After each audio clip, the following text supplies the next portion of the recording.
A very good evening to all of you बच्चों। मैं आप सभी का स्वागत करता हूं डाउटनेट के इस अमेजिंग प्लेटफॉर्म पर। मैं भीष्म शर्मा, आपका फिजिक्स का टीचर, जो आपको पहले भी लेक्चर्स दे रहा था और मैराथन भी हमने लिया था, राइट? याद है? तो इसी तरीके से जैसे कि आप सभी को हमने काफ़ी बार नोटिफाई किया एंड वो दिन आ चुका है, तो आज से हम इतने अच्छे तरीके से, क्रिस्प तरीके से इन सभी चैप्टर्स को जो आपके टर्म 2 में आ रहे हैं वो देखने जाएंगे। ठीक है, तो मैं आशा करता हूं यार आप लोग इस क्लास में बने रहेंगे, क्योंकि ये बहुत ही मजेदार और बहुत ही क्रिस्प क्लास होने वाली है। ये मान के चलो कि जो आज हम करेंगे वो आपका पक्का हो जाएगा एंड मार्क्स पक्के हो जाएंगे। तो बेसिकली सिलेबस की अगर मैं बात करूं आपके टर्म 2 की, तो क्या है ना भाई, मतलब हम ये जो ईएम वेव वाला चैप्टर है हमारा टर्म 2 का, ये बहुत इजीली कवर हो जाएगा और 2 ही पीरियड में, मतलब एक तरीके से आज और कल में, राइट? तो इसके अंदर जो डिलीटेड है वो है ऑफ कोर्स हमारी सारी की सारी मैक्सवेल इक्वेशंस डिलीटेड है। और देखा जाए तो डिस्प्लेसमेंट करंट जो एक बहुत इंपॉर्टेंट टॉपिक था यहाँ पे, वो हमें कवर नहीं करना। तो इस तरीके से जो चैप्टर है काफी सरल हो जाता है और साथ के साथ थ्योरेटिकल हो जाता है। बट स्टिल थियोरेटिकल होने के बावजूद भी इसके अंदर कुछ कुछ इंपॉर्टेंट चीजें हैं, कुछ कुछ इंपॉर्टेंट बातें हैं, एक का फॉर्मूला है जिसके ऊपर सवाल आ सकता है। तो यार ये मान के चलिए कि आप एक या दो सवाल तो इससे बनेंगे ही बनेंगे आपके। और अगर आप देखें तो देखिए क्या बचा है, बस इलेक्ट्रोमैग्नेटिक वेव होता क्या है, कैरेक्टरिस्टिक्स क्या होते हैं उसके, ट्रांसवर्स नेचर का मतलब क्या है, और उसके साथ साथ जो इलेक्ट्रोमैग्नेटिक स्पेक्ट्रम होता है ना, जैसे हमने विजिबल लाइट स्पेक्ट्रम देखा था विबग्योर, जानते हो आप लोग, है ना, छोटी क्लासेस में देखा होगा। इसी तरीके से यहां पे हम इलेक्ट्रोमैग्नेटिक स्पेक्ट्रम देखेंगे पूरा। तो ये आपका एक सवाल, दो सवाल तो मिनिमम आपके यहां से बनेंगे। ठीक है, तो यार जितना भी मैं पढ़ाने वाला हूं आगे, इसको ध्यान से सुनना, ध्यान से पढ़ना, और मैं आशा करता हूं कि फिर आप लोगों का जब ये हो जाएगा पक्का तो हम नेक्स्ट टॉपिक पक्का करेंगे, राइट? तो चलिए शुरू करते हैं बिना किसी देरी के। और यहां पे आज जो हम करेंगे दैट इज ऑल अबाउट हमारा क्या क्या होगा यार। एक तो ईएम वेव हम देखेंगे होता क्या है, कुछ कैरेक्टरिस्टिक्स देखेंगे, कुछ कैरेक्टरिस्टिक्स हम नेक्स्ट क्लास में भी देखेंगे। ट्रांसवर्स नेचर का मतलब क्या है बेसिकल, और ईएम स्पेक्ट्रम थोड़ा सा मैं आपको ब्रीफ करूंगा। तो ये इलेक्ट्रोमैग्नेटिक वेव होती क्या है सर, ये इलेक्ट्रोमैग्नेटिक का फंडा क्या है। तो ये जो फंडा है ना इलेक्ट्रोमैग्नेटिक, इस फंडे को चलिए समझते हैं, और इस फंडे को समझते हुए हम जानेंगे एक्चुअली में जो मेरा मेन मोटो है वो ये है कि आप ईएम वेव की चीज को अगर एक बार फील कर लेंगे कि अच्छा ये ऐसे लाइट ऐसे चल रही है, ऐसे प्रोपगेट कर रही है, तो मतलब ये समझ लो चमक जाएगा प्रॉपरली। चलिए देखते हैं यहां पे अगर मैं बात करूं बिफोर स्टार्टिंग ईएम वेव्स, हम ईएम वेव को डेली रोजमर्रा की लाइफ में यूज कर रहे हैं और हमें यह भी नहीं पता कि भाई ये ईएम वेव है। तो बेसिकली आप लोग इलेक्ट्रिसिटी में लाइट, बेसिकली मैं लाइट की बात कर रहा हूं, है ना, प्रोड्यूस बाय इलेक्ट्रिसिटी, वो हम यूज कर रहे हैं, है ना। और हम बहुत सारी चीजें यूज करते हैं जैसे कि आपका हो गया, आप ईएम वेव का इस्तेमाल और कहां ले रहे हो, जहां पे भी सेंसर्स हैं, जहां पे भी सेंसर्स है उधर ले रहे हैं। हम ईएम वेव का इस्तेमाल कैमरा में ले रहे हैं, हम ईएम वेव का इस्तेमाल आपके टीवी में ले रहे हैं, और रेडियो में ले रहे हैं। हम ईएम वेव का इस्तेमाल काफी और जगहों पे भी ले रहे हैं, राइट? जैसे कि रेडार ले लो, इधर भी ले रहे हैं। मतलब जितनी भी चीजें आपके पास गैजेट्स हैं वो सब ईएम वेव यूज कर रहे हैं, ये चीज मान के रखो। तो यार ईएम वेव पता लगाना अपने आप में एक बहुत बड़ी बात थी। ईएम वेव बेसिकली मतलब फाइनली लाइट के अलावा और भी ज्यादा लाइट भी एक इलेक्ट्रोमैग्नेटिक वेव है, उसके अलावा भी जितनी भी इलेक्ट्रोमैग्नेटिक वेव होती है उनका भी इस्तेमाल करना सिखाया कुछ महान साइंटिस्ट ने, जिनका नाम था फैराडे, जिनका नाम था मैक्सवेल, जिनका नाम था टेस्ला, जिन्होंने बात करी सारी चीजों की in terms of EM waves. तो कहने के लिए तो ये चैप्टर बहुत छोटा है, कहने के लिए तो ये चैप्टर बहुत छोटा है, बहुत सरल है, लेकिन अगर आप अपना वो पूरा इलेक्ट्रोमैग्नेटिक पोर्शन जो इस पे पहले पढ़ के आए हो उस पे अगर गौर फरमाया जाए तो वो सब की स्टडी के बाद ईएम वेव की स्टडी हो सकती है। तो ईएम वेव अपने आप में बहुत इंपॉर्टेंट चीज है, ठीक है। ये इलेक्ट्रोमैग्नेटिक वेव अपने आप में बहुत इंपॉर्टेंट फिनोमिना है रेडिएशंस का। और कहां पे यार देखो, आप अपने मोबाइल में यूज करते हो, है ना। आप माइक्रोवेव, याद है माइक्रोवेव ओवन जो होता है ना, उसके अंदर भी आप यही यूज करते हो। तो बहुत बहुत सारी चीज़ें देखो, जनरली ओवन का तो ये रहता था फंडा कि भाई उसके अंदर बहुत ही ज़्यादा गर्म टेम्परेचर रहेगा, वो कोयले को जला के होता था। लेकिन फिर हमने माइक्रोवेव खोज निकाली, सोचो, तो अब हमें घर में कोयला जलाने की जरूरत नहीं है। वो धुआं, वो पॉल्यूशन, वो डिप्लीशन ऑफ नेचुरल रिसोर्सेज, वो सारी चीज़ें बचेंगी, है ना। तो with the help of microwave, तो माइक्रोवेव भी हमने यूज, माइक्रोवेव का जब पता चला तो हमने इसको यूज करना शुरू कर दिया, है ना। और भी बहुत सारे कनेक्शंस हम यूज करते हैं ईएम वेव के थ्रू। तो ईएम वेव, इलेक्ट्रोमैग्नेटिक वेव, हमारी रोजमर्रा की जिंदगी में बहुत बहुत सारी जगहों पे यूज हो रही है। आपके जितने भी रिमोट्स हैं, है ना, रिमोट सेंसर्स कह लो, रिमोट सेंसर्स में ये सब इलेक्ट्रोमैग्नेटिक वेव्स का कमाल है, ठीक है। तो यार बेसिकली अगर मैं मेन मुद्दे पे आऊं तो ये है बात कि ईएम वेव एक्चुअली में, इलेक्ट्रोमैग्नेटिक रेडिएशन हमारी जिंदगी में हर जगह है, छोटी छोटी डोजेस में, हर जगह कहीं ना कहीं यूज, इस्तेमाल हो रही है, छोटी छोटी चीजों में, छोटी छोटी जगहों पे इस्तेमाल हो रही है। इसी वजह से आज हम इतने ज़्यादा टेक्नोलॉजिकल लेवल पे, बहुत ज़्यादा इंसान साउंड हो चुका है, बहुत ज़्यादा टेक्नोलॉजिकल लेवल पे अपने आप को बढ़ा चुका है। अगर आप पिछले 200 साल से कंपेयर करूँ तो लास्ट 200 साल के अंदर इंसान ने जो पूरे पिछले 2 लाख साल में नहीं करी थी डेवलपमेंट, वो इन लास्ट 200 सालों में हो गई है। क्यों? क्योंकि कुछ महान लोग जो इस चीज को ऑब्जर्व कर पाए थे, उन लोगों ने इलेक्ट्रोमैग्नेटिक वेव के बारे में भी बात की। तो इस वजह से ये चैप्टर आपके इस टर्म में भी रखा गया है। चलिए, तो यार मैं मान के चल रहा हूं, अभी आपको ये चीज पता चल चुकी होगी, आभास हो चुका होगा कि यार ओ मेरे चारों तरफ इलेक्ट्रोमैग्नेटिक वेव का ही काम चल रहा है, ऑब्वियसली, है ना। इवन दिस रिमोट जिससे कि मैं ये कर रहा हूं, इसको बदल रहा हूं, इवन दिस कैमरा जो आप लोगों को ये क्लास दिखा रहा है, इवन दिस पर्टिकुलर बोर्ड जो आपको डिस्प्ले कर रहा है, everything is actually working with the help of electromagnetic waves. और भी बहुत सारी चीजें, लेकिन इलेक्ट्रोमैग्नेटिक वेव का हेल्प से काफी सारी चीजें वर्क कर रही हैं, है ना। तो यार तो ईएम वेव दिखता कैसे, होता कैसे, यहां देखिए देखो, तो बेसिकली इलेक्ट्रोमैग्नेटिक वेव दिखती कैसे है, और फिर हम इसके उस पे आएंगे कि इसको इलेक्ट्रोमैग्नेटिक वेव बोलते क्यों है। देखो यार, कहीं ना कहीं इसका जो नाम आपको दिख रहा है आपको, नाम क्या है? नाम है इलेक्ट्रोमैग्नेटिक। तो इलेक्ट्रा वर्ड जो है वो चार्ज के लिए यूज होता है, और मैग्नेटिक आपको पता ही है मैग्नेटिज्म के लिए यूज होता है। तो इलेक्ट्रिक फील्ड हमने इलेक्ट्रोस्टैट्स में पढ़ी थी, जब चार्ज रुका होता है तो हम इलेक्ट्रोस्टैटिक फील्ड की बात करते हैं। और जब चार्ज चलने लग जाता है, इसको ध्यान से सुनना, जो मैं बात बता रहा हूं उसी के बाद हम इसको समझ पाएंगे। तो जब चार्ज चलने लग जाता है बेटा, ठीक है, जब हमारा चार्ज चलता है तो क्या होता है? करंट फ्लो होता है, राइट। तो यहां बिफोर स्टार्टिंग दैट थिंग, यहां आइए, पहले मेरे साथ देखो, देखना पड़ेगा तभी मैं इसको समझाऊंगा। यहां देखो यार, अब जब चार्ज, हमें क्या पता है कि चार्ज रेस्ट पे है, तो इस चार्ज के द्वारा इस पॉइंट पे जो फील्ड होगी, अगर ये रेस्ट पे है तो इलेक्ट्रिक फील्ड होगी, जिसको आप कह देते हो KQ/R², है ना। यहां से कुछ R दूरी है, ठीक है। तो ये तो इलेक्ट्रोस्टैटिक फील्ड हो गई। अब दूसरी चीज, जब चार्ज चलने लगा तब क्या होने लगा भाई? जब चार्ज चलने लगा, वेलोसिटी आई इसके पास, तो ये करंट बन गया। और जब ये एक बार करंट बन गया तो आपने देखा ही है, वायर के अंदर अगर करंट चल रहा है तो इसके चारों तरफ मैग्नेटिक फील्ड प्रेजेंट होती है, हाँ है ना। क्या लेते हैं हम? μ0I/2πr। याद आ रहा है?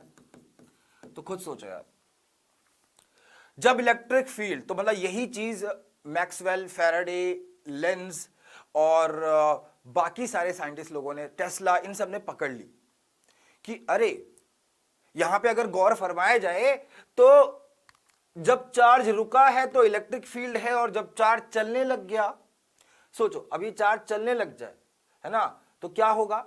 जब ये चार्ज चलने लग जाए तो इलेक्ट्रिक फील्ड वेरिएबल हो जाएगी, क्योंकि ये जो दूरी है R, ये लगातार बदलती रहेगी, तो ये वेरिएबल हो जाएगी पॉइंट P पे। तो बोला गया, मैक्सवेल ने कहा कि अच्छा, जब ये इलेक्ट्रिक फील्ड वेरी करती है तभी तो मैग्नेटिक फील्ड आई, क्योंकि देखो जब चार्ज चला तो करंट आया तो मैग्नेटिक फील्ड आई। तो चार्ज चलने का मतलब क्या हुआ? चार्ज चलने का मतलब हुआ कि अब हमारे इर्द गिर्द इलेक्ट्रोस्टैटिक फील्ड नहीं है, क्योंकि वो स्टैटिक थी, चार्ज था या रुका हुआ चार्ज था तब तक थी। अब जो मामला है वो पूरा चेंज हो चुका है, सीन पूरा चेंज हो चुका है, चार्ज चल रहा है, तो जो इससे इलेक्ट्रिक फील्ड निकल रही थी वो वेरी करेगी। देख रहे हो, जब चार्ज चलेगा तो आर वेरी करेगा, आर वेरी करेगा तो ई वेरी करेगा। और ये वेरी करने की वजह से तो नहीं हो रहा कहीं कि मैग्नेटिक फील्ड आ रही है, क्योंकि चार्ज चला तो करंट आया, तो फिर मैग्नेटिक फील्ड आई। चार्ज चला तो इलेक्ट्रिक फील्ड वेरी करी, तो क्या वेरी करने की वजह से तो नहीं आई मैग्नेटिक फील्ड। और ये जो क्यूरोसिटी थी, इससे उन्होंने सिद्ध भी कर दिखाया, यस, इलेक्ट्रिक फील्ड जहां जहां पे वेरी होती है, जहां जहां पे चेंज होती है, वेरिएबल होती है, वहां पे मैग्नेटिक फील्ड का जन्म होता है। क्योंकि वहां पे एक, मतलब इस स्पेस की बात कर रहा हूं, है ना, स्पेस मतलब हमेशा वो स्पेस की बात नहीं है, वो वहां आउटर स्पेस की बात नहीं कर रहा, हम भी स्पेस में ही खड़े हुए हैं, है ना, अर्थ भी एक स्पेसशिप की तरह है, हम स्पेस में खड़े हुए हैं, सरफेस पे। अब यहां देखिए, यहां पे अगर कोई भी मॉलिक्यूल्स नहीं है, मीडियम नहीं है, और यहां पे मैं इलेक्ट्रिक फील्ड को छोड़ूं और इलेक्ट्रिक फील्ड वेरी कराऊं, ठीक है, इलेक्ट्रिक फील्ड वेरी कराऊं, समझ रहे हो। अब यहां ध्यान से देखना, ठीक है, ये होगा, तो अगर मैं इलेक्ट्रिक फील्ड को बेटा वेरी करा देता हूं, ठीक है, तो क्या होगा, मैग्नेटिक फील्ड क्रिएट होगी। तो चलिए आइए इसको देखते हैं यहां पे, है ना, स्टार्ट करते हैं, राइट। सो ये देखिए, अब अगर आप ध्यान से देखें तो यहां से शुरू करा मैंने, ये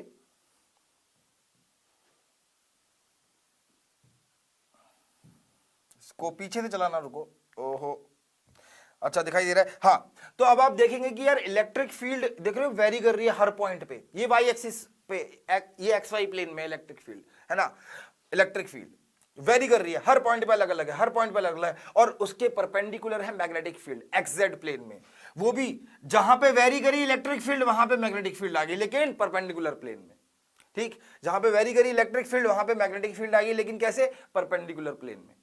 याद रहे, जहां पे इलेक्ट्रिक फील्ड चलना चालू हुई थी वहीं से मैग्नेटिक फील्ड भी चलना चालू हुई थी। इसका मतलब इन दोनों फील्ड्स का जो फेज है, फेज डिफरेंस होता है, वो सेम है। अरे फेज डिफरेंस सिंपल सी चीज है, बदलती तब है जब ये वेव अलग अलग जगह से चालू होती। मतलब आप देख रहे हो ना, यहां पे देखो, सिंपल सा फंडा है, ज्यादा घबराने की जरूरत नहीं, ये क्या बोल दिया फेज।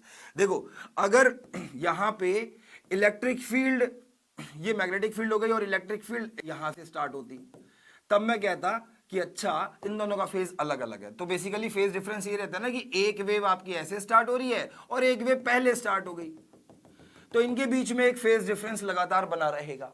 लेकिन ये दोनों सेम पॉइंट से स्टार्ट हुई हैं, तो इनके ये हमेशा इन फेज है, याद रहे, they are in same phase, E and B are in same phase, ठीक है। तो ये हमारे कैरेक्टरिस्टिक्स के अंदर भी हम जानते, ठीक है, आर इन सेम फेज। तो जरा ध्यान से देखो, ये लाइट, विबग्योर, आपने शब्द सुने होंगे एक्सरेज, आपने शब्द सुने होंगे माइक्रोवेव, आपने शब्द सुना हुआ है इंफ्रारेड, आपने शब्द सुना हुआ है यूवी अल्ट्रावायलेट रेज, आपने बहुत सारे गामा रेज, ठीक है, कॉस्मिक रेज, बहुत सारे ऐसे शब्द सुने हैं। ये सारी की सारी जितनी भी रेज हैं, ये सारी नहीं दिखती हमें सिर्फ विबग्योर वाला पोर्शन दिखता है। 350 नैनोमीटर से लेकर 750 नैनोमीटर तक की जो वेवलेंथ रखती हैं लाइट वेव्स, उतना ही पोर्शन दिखता है, ठीक है, ये वाली बात क्लियर है। उतना ही पोर्शन हम डिटेक्ट कर पाते हैं बिकॉज ऑफ आवर आईज। लेकिन अगर हम टू दी पॉइंट बात करें तो इसके अलावा भी बहुत सारी वेवलेंथ हो सकती हैं, तो वो सब भी इलेक्ट्रोमैग्नेटिक वेव्स हो गई। सर ये सारी चीजें इलेक्ट्रोमैग्नेटिक वेव्स क्यों, मतलब इलेक्ट्रोमैग्नेटिक वेव एक ऐसी वेव है, एक ऐसी वेव है जिसको हम रेडिएशन कहते हैं, आप उसको लाइट भी कह सकते हो। लेकिन लाइट में बोलता हूं तो हमें ना विजिबल की याद आती है, तो एकदम इसीलिए जनरली सभी टर्म्स के लिए हमने एक इलेक्ट्रोमैग्नेटिक वेव करके एक नाम रख लिया, समझ रहे हो। तो ये सेम फेज में चलेंगे, आर इन सेम फेज। अब यहां देखो एक चीज, मैग्नेटिक फील्ड लाल वाले प्लेन में एक्स जेड में, और ये वाई एक्स वाई में, ठीक है। तो इलेक्ट्रिक फील्ड ऐसे ऐसे चेंज हो रही है, मैग्नेटिक फील्ड इसमें हो रहा है। पता है लाइट की दिशा क्या है, लाइट की दिशा क्या है, लाइट की दिशा क्या है, इन दोनों के परपेंडिकुलर, ठीक है, तो ये यहां पे ध्यान रखने वाली चीज है, लाइट की दिशा इन दोनों के परपेंडिकुलर है। ठीक है, तो सर इससे आपने ऐसी क्या चीज बता दी, बताऊंगा बेटा, जब तो बताऊंगा ना भी तब मजा आ जाएगा तुम्हारा कि अच्छा इसका मतलब ये है सर, इसका मतलब ये रहेगा। तो चलिए, तो बेसिकली अलग अलग यहां पे हमें जो याद रखना है वो ये है मेन फंडा, तो कि सर यहां पे इलेक्ट्रिक फील्ड और मैग्नेटिक फील्ड दोनों सेम फेज में होती हैं और परपेंडिकुलर प्लेन में क्या करती हैं, वेरी करती हैं। X y plane for electric field मैं कह देता हूं तो XZ प्लेन किसके लिए कहलाया जाएगा, मैग्नेटिक फील्ड के लिए, ऐसे और ऐसे। ठीक है, तो यहां पे ये वेरी करती है, चेंज होती है, और वहां वहां पे हमारे पास इलेक्ट्रिक फील्ड चेंज होने के साथ साथ मैग्नेटिक फील्ड आती रहती है। तो देख रहे हो इलेक्ट्रिक फील्ड ऐसे है, मैग्नेटिक फील्ड ऐसे है, और जो लाइट है इन दोनों के परपेंडिकुलर भाग रही है। लाइट एक्स एक्सिस के अलोंग भाग रही है। अगर आप यहां पे देखें तो जो लाइट है यानी इलेक्ट्रोमैग्नेटिक रेडिएशन है वो एक्स एक्सिस के अलोंग भाग रही है। ध्यान से देखो इसे, you will get to know, है ना, एक्स एक्सिस के हिसाब से भाग रही है। तो इसमें तो मेरे ख्याल से किसी को डाउट नहीं होना चाहिए। तो यानी जो एक्स एक्सिस है इसके अलोंग लाइट रे भाग रही है। एक्स एक्सिस जो लाइट रे, जो ईएम वेव है, वही लाइट रे बोल रहा हूं मैं, उसी को ही देख रहे हो, ये एक्स एक्सिस के परपेंडिकुलर है और ये भी परपेंडिकुलर है, यानी इलेक्ट्रिक फील्ड और मैग्नेटिक फील्ड एक्स एक्सिस के परपेंडिकुलर आते हैं।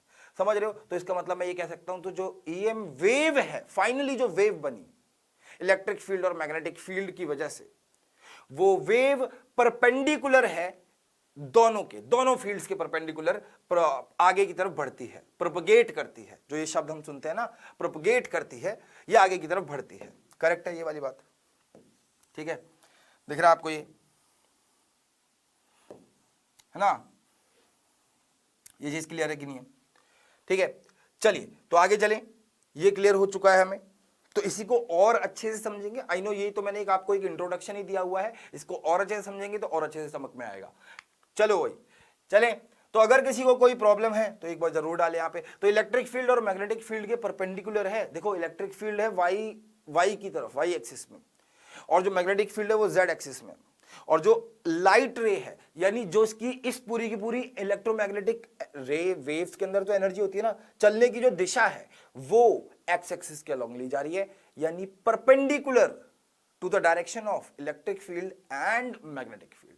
तो ये मैं कह सकता हूं, जब हम बात करेंगे what are the characteristics of EM waves, तो बोल सकते हैं ना कि जो ईएम वेव होती है it travels perpendicular to the direction of electric field as well as magnetic field. बताइए क्लियर है ये चीज? चलिए तो आगे चलते हैं।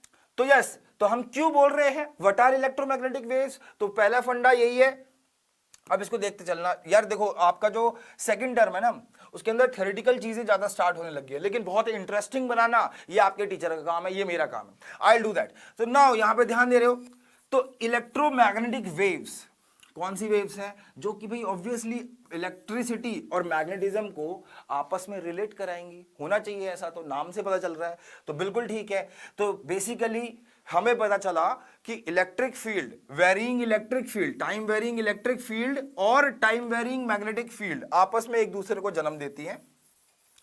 ठीक है, तो ये दोनों जब साथ कपल्ड यानी बंधी होती हैं तब जाके मेरे पास रेडिएशन आती है, जो कि इन दोनों की डायरेक्शन इलेक्ट्रिक फील्ड और मैग्नेटिक फील्ड की दिशा के परपेंडिकुलर ट्रेवल करती है। बताइए ये चीज क्लियर है कि नहीं है? एक बार जल्दी से यार फटाफट से कमेंट कर दो, फटाफट फटाफट जल्दी से कमेंट कर दो कि ये चीज समझ में आई है नहीं आई, जल्दी।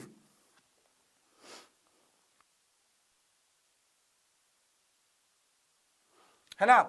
तो देखिए आगे, फिर इसी तरीके से और थोड़ा सा कॉमन सेंस आ गया, क्या कि सर ये जो वेव्स हैं ये इलेक्ट्रिसिटी और मैग्नेटिज्म से रिलेटेड हैं, है ना, ये वाली बात तो है।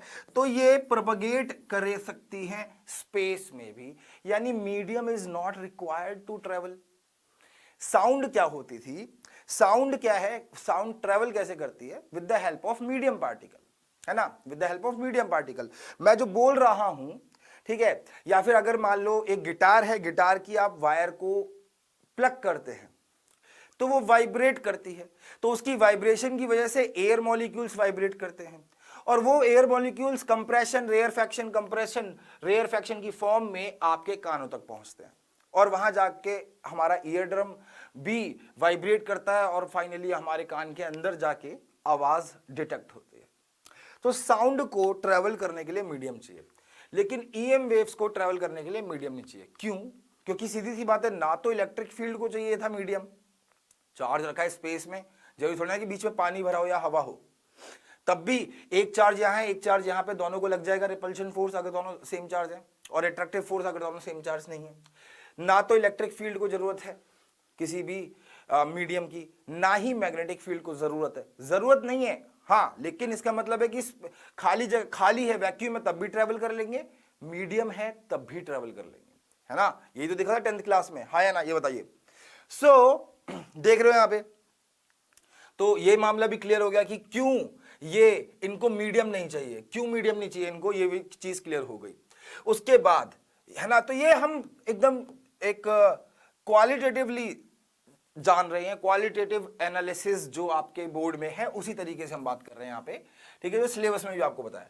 तो finally these two magnetic field and electric field combine together और वेरी विद टाइम।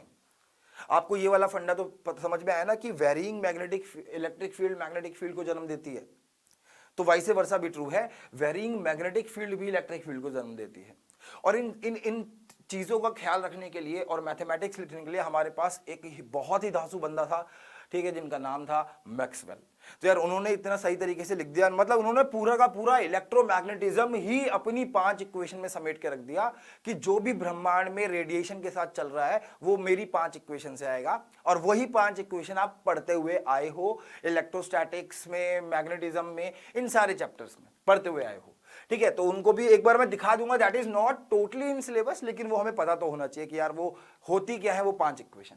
अब यहां देखें तो वही बात है, इलेक्ट्रोमैग्नेटिक इक्वेशंस कहां से डिराइव हुई है, मैक्सवेल की इक्वेशंस है, तो वो कौन सी इक्वेशंस है वो हम देख लेंगे एक बार, इसको ज्यादा लेके परेशान होने की जरूरत नहीं है। बट यस, इलेक्ट्रोमैग्नेटिक वेव की प्रॉपर्टीज जरूर पढ़नी है हमें, एज टोल्ड बाय बोर्ड।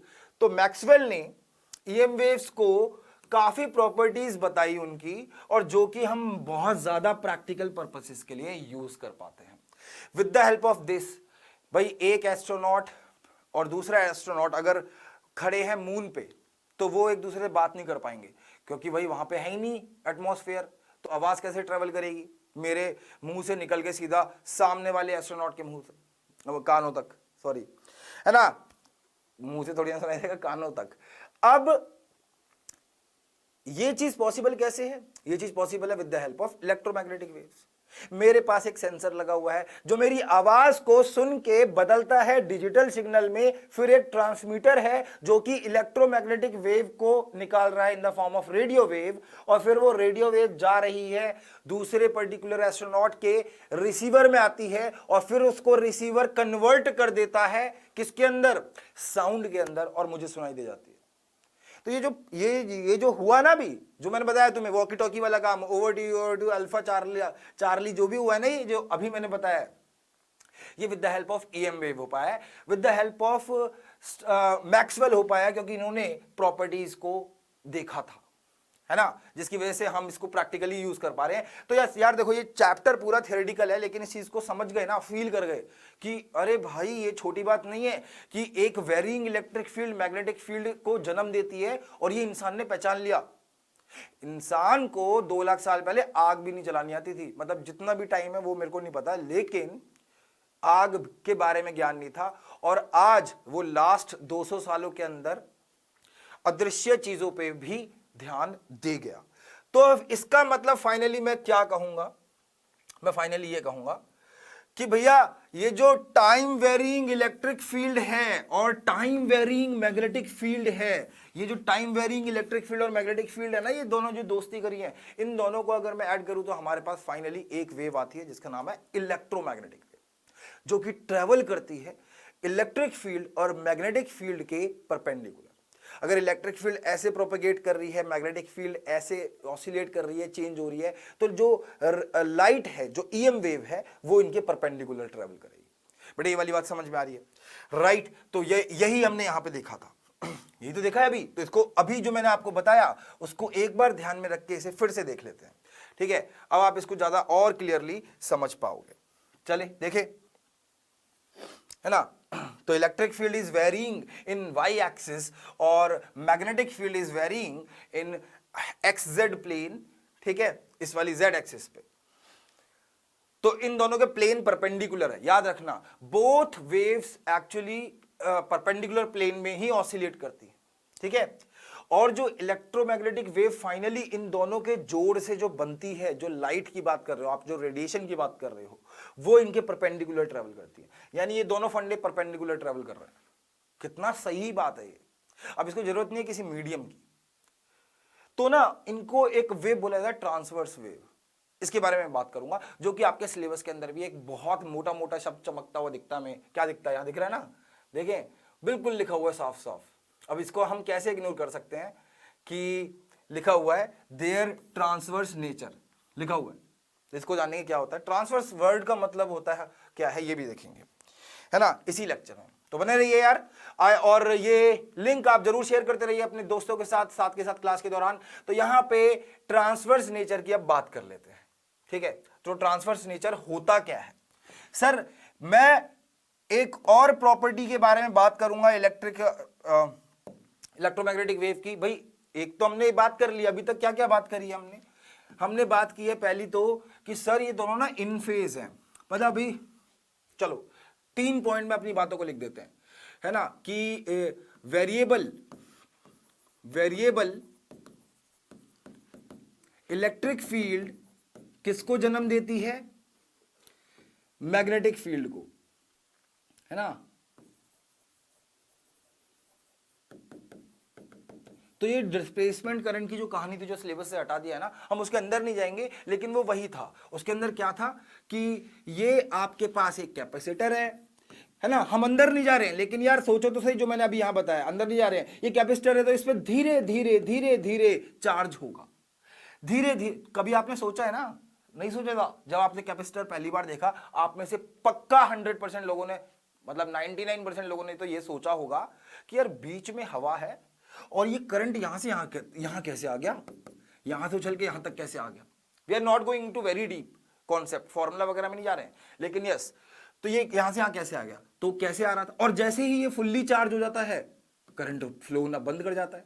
तो इसका मतलब क्या हुआ, इसका मतलब ये हुआ कि जब तक ये चार्ज हो रहा था, यहां पे जो इलेक्ट्रिक फील्ड थी वो वेरिएबल थी। चार्ज बढ़ा, इलेक्ट्रिक फील्ड चेंज हो गई, और चार्ज बढ़ा फिर चेंज हो गई, और चार्ज बढ़ा फिर चेंज हो गई। तो वेरिएबल थी, वेरिएबल इलेक्ट्रिक फील्ड थी।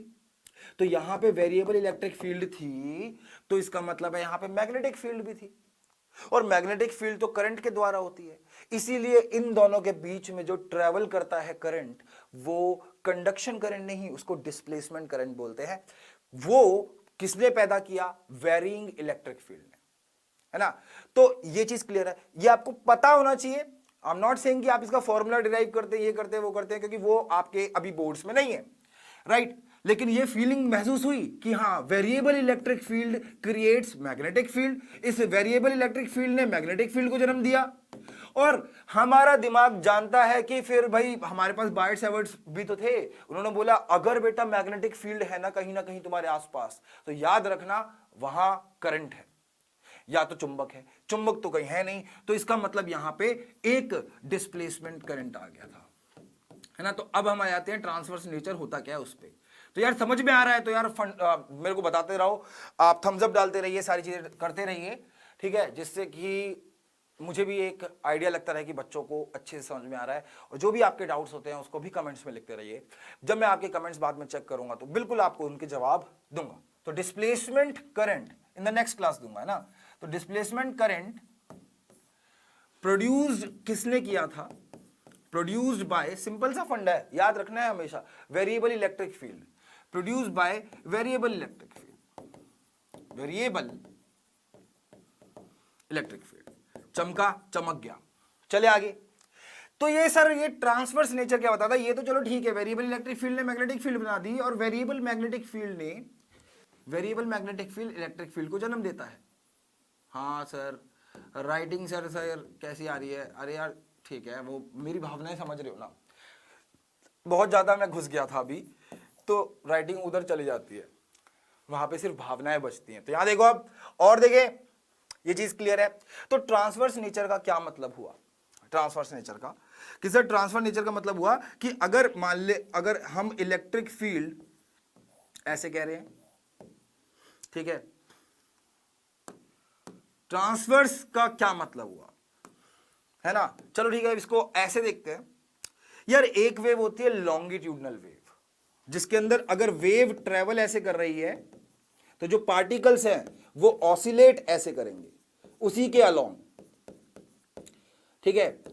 तो ये टाइप की जो वेव होती है वो होती है हमारी लॉन्गिट्यूडनल वेव, जो कि आवाज यानी साउंड को कहते हैं लॉन्गिट्यूडनल वेव। और ध्यान से सुनिएगा, ट्रांसवर्स वेव जो होती है उसके अंदर सिंपल सा फंडा है कि जो अगर वो पार्टिकल वाली है, मैकेनिकल वेव यानी जो मीडियम में ट्रेवल करती है, मीडियम रिक्वायर्ड है, उसके नजरिए से देखें तो वेव की दिशा के परपेंडिकुलर चलेगा ऑसिलेशन। अब यार हमारी जो सर लाइट है वहां तो पार्टिकल ही नहीं है ना।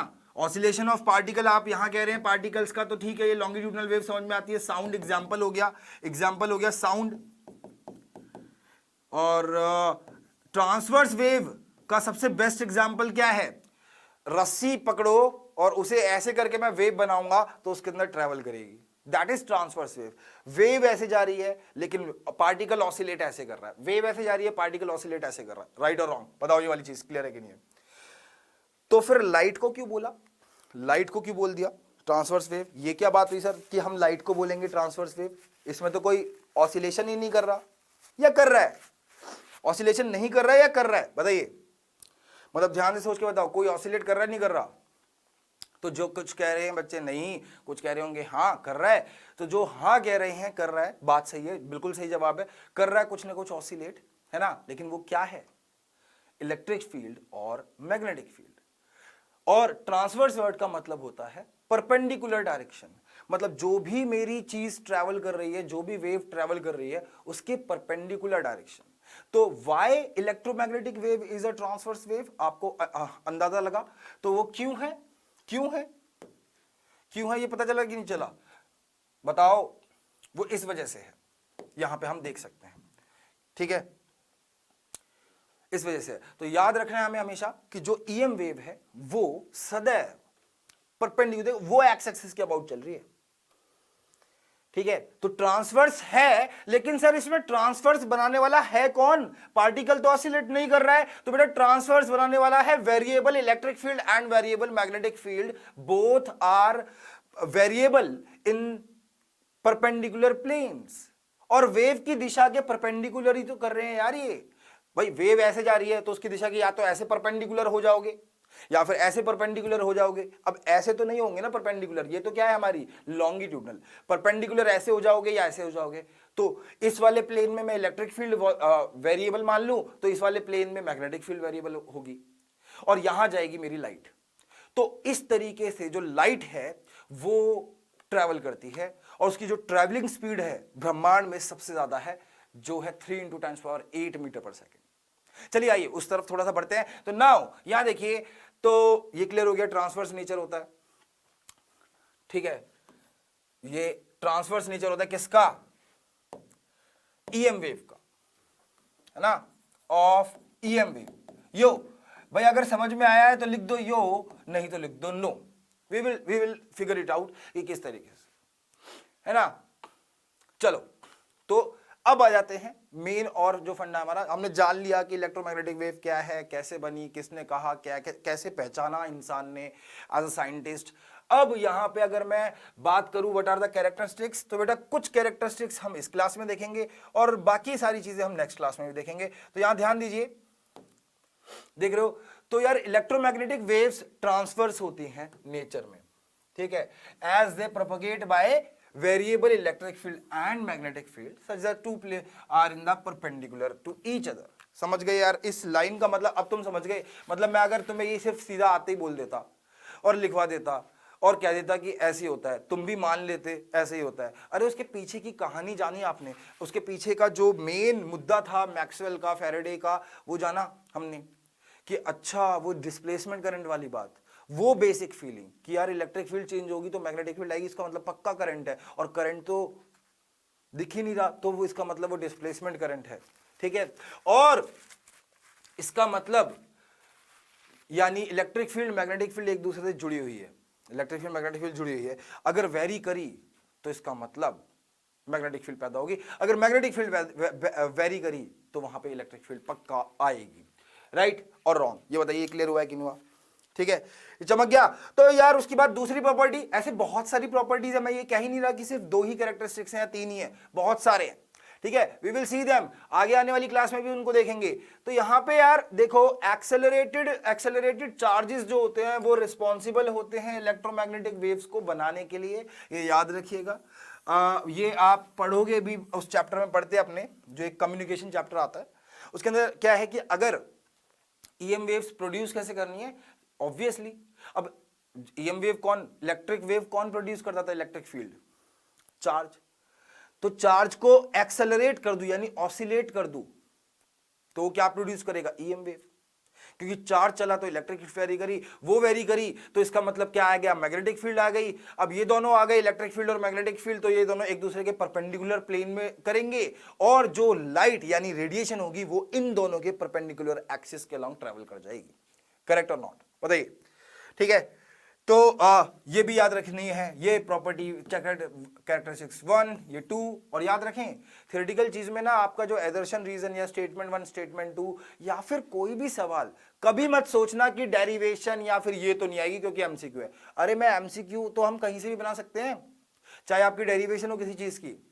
कुछ डेरिवेशन हम नेक्स्ट क्लास में भी देखेंगे कि जैसे कि ये, अब क्या बोला गया कि ये जो ईएम वेव है ये कांस्टेंट वेलोसिटी से चलती है वैक्यूम में यानी फ्री स्पेस में, ठीक है। और वो जो होता है इक्वल टू, हम उसे सी से डिनोट करते हैं, और सी क्या होता है, 3 × 10⁸ मीटर प्रति सेकंड। यार समझ रहे हो, इसका मतलब क्या है, 3 लाख किलोमीटर प्रति सेकंड, बहुत ज्यादा होता है, बहुत बहुत ज्यादा होता है। करेक्ट, चलो तो अब यहां आ जाए, तो यार ये वाला फॉर्मूला याद रखिएगा, है ना, जो सी है यानी 3 × 10⁸ मीटर पर सेकंड जो आता है सर, वो आ जाता है ऐसे, ठीक है, म्यू नॉट एप्सिलॉन नॉट। एक क्या है मैग्नेटिक परमिएबिलिटी, दूसरा क्या है इलेक्ट्रिक परमिटिविटी, दोनों चीजों को ध्यान रखना। तो वैक्यूम में भी ये डिफाइंड होती है 4 पाई × 10⁻⁷, और ये डिफाइंड होता है कितना, एप्सिलॉन नॉट 8.85 × 10⁻⁻12। दोनों की वैल्यू अगर आप डालोगे, अंडर रूट निकालोगे, तो finally you will have this particular value. तो यार इन दोनों का इनवर्स प्रोडक्ट और उसका अंडर रूट करके लाइट की स्पीड आ जाती है। Again they are connected. सोचो यार, फील तो करो कि यार कैसे किसी ने पहचान लिया कि इलेक्ट्रिक फील्ड और मैग्नेटिक फील्ड जुड़ी है, और जो लाइट है वो इलेक्ट्रिक फील्ड और मैग्नेटिक फील्ड से बनी है। लाइट मुझे कान में आके सपने में बता के नहीं गई है कि मैं तो ऐसे बनी हूं और ऐसे करके चैप्टर छाप दे, नहीं। लेकिन ये पहचान लेना, इतना दिमाग दौड़ा लेना और क्यूरियस होना ही हमें आगे ले गया। तो यार वो 2 लाख साल थे ना, और ये जो 200 साल है उसके अंदर इंसान क्यूरियस कम था, 200 साल में इंसान में क्यूरियोसिटी और जागती चली गई, तब जाके ऐसा हुआ है। नहीं तो 200 साल पहले मतलब क्यूरियोसिटी जो चलती रही है, जागती रही है, वो बहुत धीरे धीरे जाग रही थी। फिर लोग इंडिपेंडेंट फील करने लग गए तो वो और चीजें समझने लग गए। Then again it's a very very good thing. आप इस बारे में क्या सोचते हो जरूर बताना कमेंट में कि इंसान ने किस तरीके से ये हर चीज जान ली। ये जानना बहुत ही मुश्किल का काम है। इंसान को, जिसको आग लगाना नहीं आता, वो कह रहा है कि ईएम वेव है ना, मतलब हंस दोगे ये क्या बात हुई। तो वो और ये अर्ली मैन और आज में बहुत फर्क है। चलिए, तो यार ये फॉर्मूला याद रखना है आप लोगों को, ठीक है। और किसी और मीडियम में ध्यान दीजिए, अगर आप किसी भी मीडियम में वेलोसिटी ऑफ लाइट निकालना चाहते हैं, वेलोसिटी ऑफ लाइट या रेडिएशन इन एनी मीडियम, है ना, तो आप क्या कहोगे, 1/√μ ऑफ मीडियम यानी relative permeability of medium and relative permittivity of this medium, है ना। और ये रिलेटिव परमिटिविटी क्या है, sorry permittivity of the medium, ये क्या होता है, ये याद है, ये दोनों फॉर्मूले आपको पता होने चाहिए, है ना। जैसे कि ये क्या था भाई, ये क्या था, बताओ क्या था, ये होता है सर ये epsilon naught into epsilon r, और ये होता है हमारा डाइलेक्ट्रिक कांस्टेंट, है ना, ठीक है। क्लियर है ये चीज, यार मैं ये चीज मान के चल रहा हूं कि आप लोगों को ये चीज अब ज्यादा चमक रही होगी। चमका नहीं चमका? चमका है तो एक बार बता दो फटाफट से, जल्दी, फटाफट फटाफट।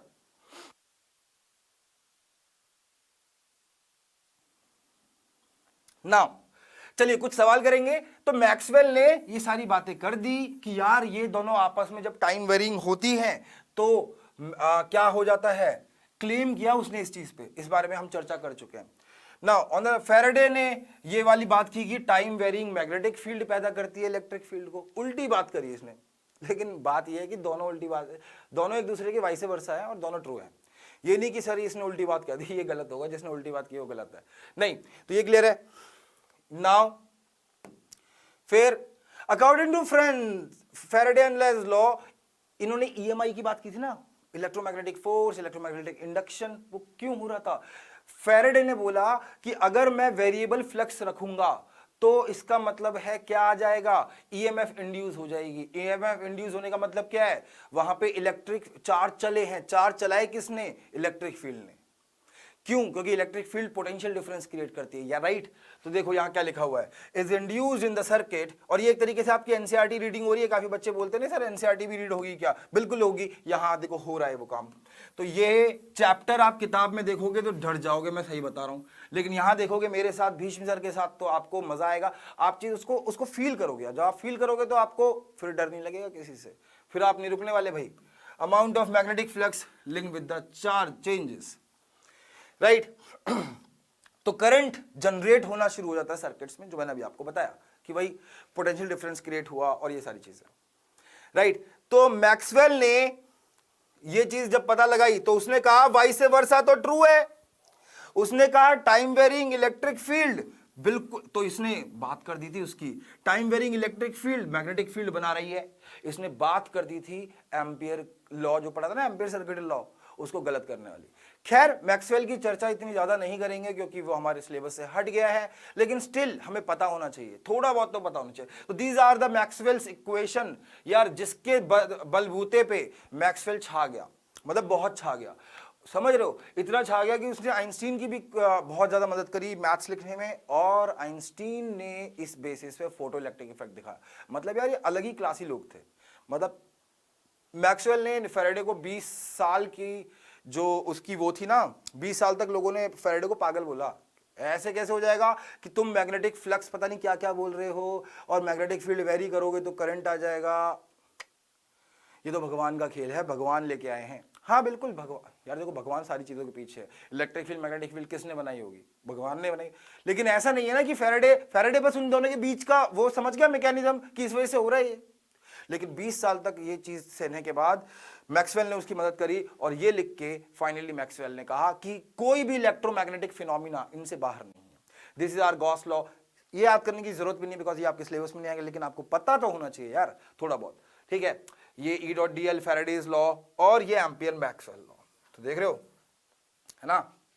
चले आगे, चलिए। तो यार बिना किसी देरी के आगे चलते हैं। तो यार यहां पे मैं क्या बात कर रहा हूं, अभी हम सवाल शुरू करने वाले हैं। यहां पे ये क्या है मेरे पीछे, ये थोड़ा सा ये बताया मैंने आपको कि यार इलेक्ट्रोमैग्नेटिक विजिबल स्पेक्ट्रम होता है विबग्योर, ये है इलेक्ट्रोमैग्नेटिक स्पेक्ट्रम।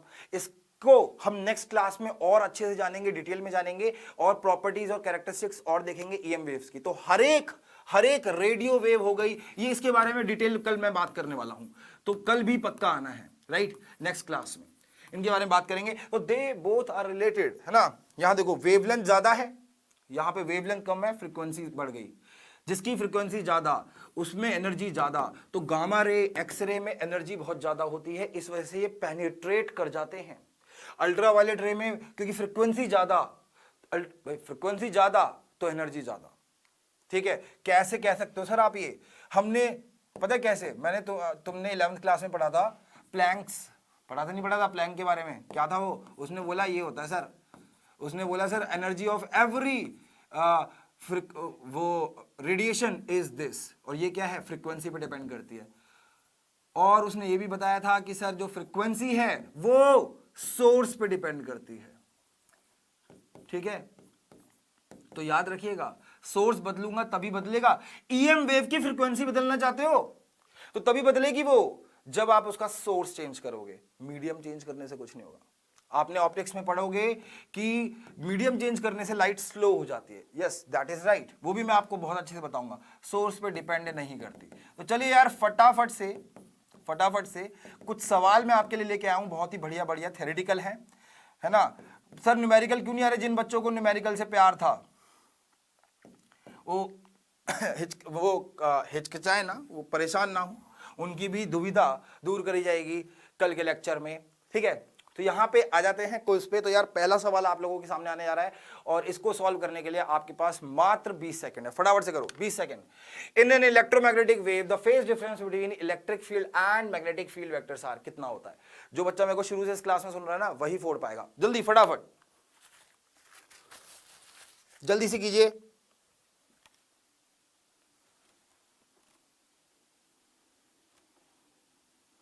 ठीक है,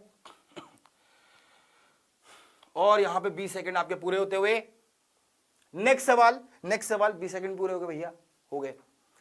नेक्स्ट सवाल, from Maxwell's hypothesis charging electric field किसको जन्म देती है? चार्जिंग इलेक्ट्रिक फील्ड मतलब धीरे धीरे इलेक्ट्रिक फील्ड बदल रही है, चेंजिंग इलेक्ट्रिक फील्ड भी कह सकते हो। चार्जिंग मतलब यार अब किसी चीज को चार्ज करें धीरे धीरे वो आएगी, राइट। तो आप चेंजिंग कह लो मेरे ख्याल से। तो यार देखो अंग्रेजी वाली बात है, मेरे को तो दोनों ठीक लग रहे हैं, लेकिन फिर भी मैं चेंजिंग कह लेता हूं, चेंजिंग, है ना। तो changing electric field gives rise to what? 20 second आपके पूरे हो जाते हैं यहां पे तुरंत, एकदम लाइट की स्पीड से, जल्दी से कीजिए। कर ही लिया होगा। चलो अब देखते हैं नेक्स्ट सवाल क्या है। नेक्स्ट सवाल क्या कह रहा है? ईएम वेव्स ट्रांसफर्स होती है नेचर में, ये चीज एविडेंट की जाए तो किससे होगी? हाँ ये मैं मान सकता हूं, इसका जवाब नहीं पता होगा आपको, ये बताया जाएगा आपको।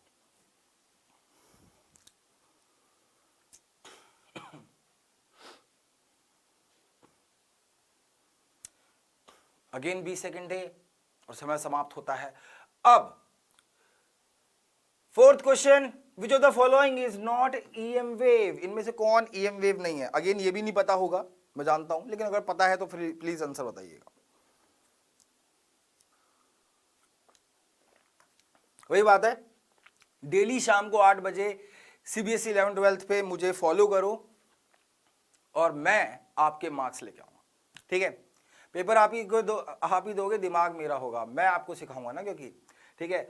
चलिए आगे चलते हैं, हम फील करेंगे फिजिक्स को यहाँ पे। तो you have to be sincere, you have to be regular और क्रिस्प तरीके से, बढ़िया तरीके से पढ़ने के लिए तैयार हो जाइए, रिसर्च्ड तरीके से पढ़ने के लिए तैयार हो जाइए।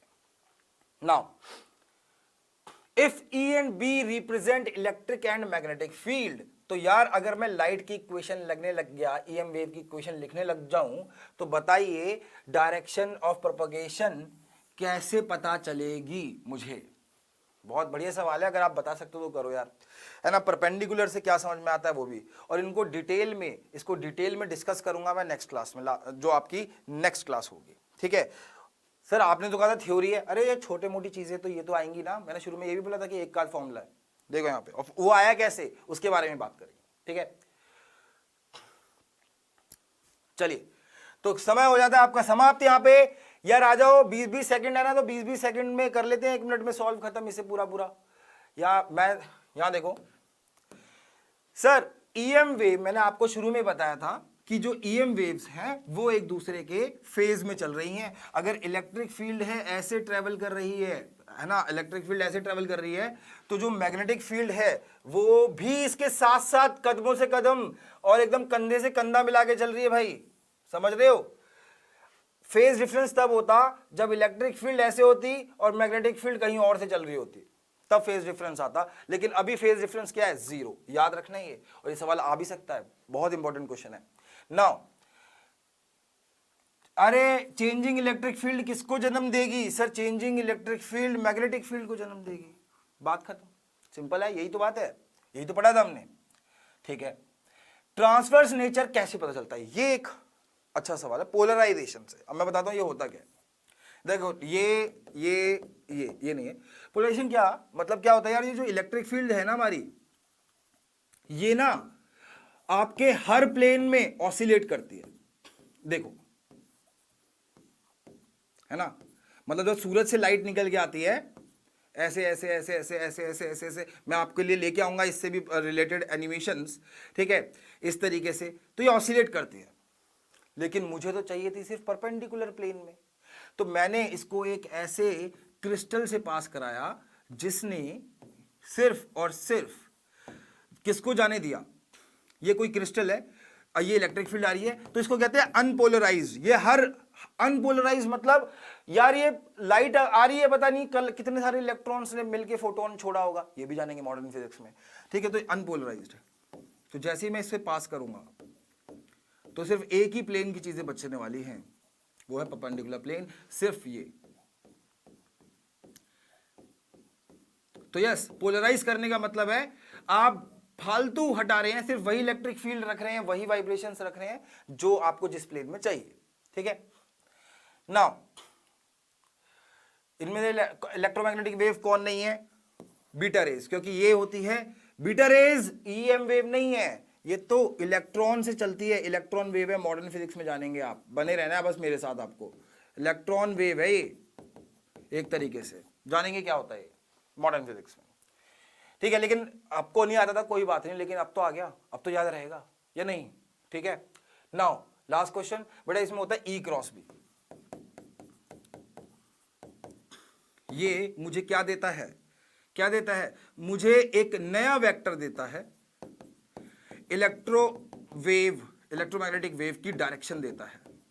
कैसे सोचा आपने, ये यहां पे देख लो, ये अच्छी बात है, कैसे सोचा देख लो भाई, लास्ट चीज है ये।